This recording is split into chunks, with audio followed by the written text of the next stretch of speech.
अब आ जाएं उसी एग्जाम्पल की तरफ कि बॉल मुझसे अगर कोई पूछे इस बॉल को किसने बनाया और या इस एक्सपेंडेड बॉल को किसने बनाया, मैं कहूंगा कि चूंकि ये यूनिवर्स और इस यूनिवर्स की तमाम चीजें कॉन्टिंजेंट हैं। कॉन्टिंजेंट होने का मतलब ये होता है कि जो अपने एग्जिस्टेंस पे किसी के ऊपर डिपेंड करती हो, तो जाहिर है ये यूनिवर्स कॉन्टिंजेंट है। और अगर कोई चीज कॉन्टिंजेंट नहीं है तो मैं रिक्वेस्ट करूंगा कि मुझे दिखा दें कि कौन सी चीज यूनिवर्स में कॉन्टिंजेंट नहीं है। हम भी जरा गौर कर लें और हम भी देख लें।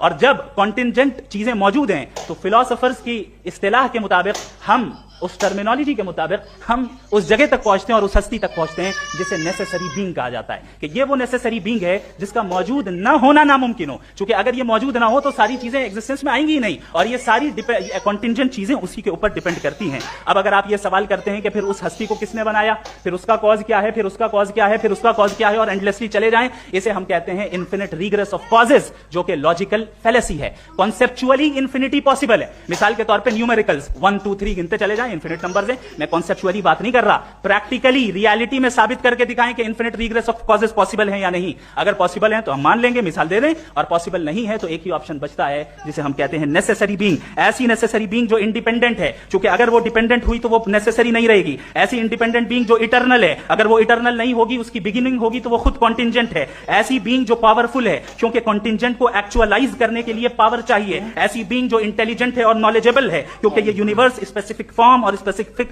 लॉज ऑफ नेचर के तहत प्रिसाइजली चल रहा है।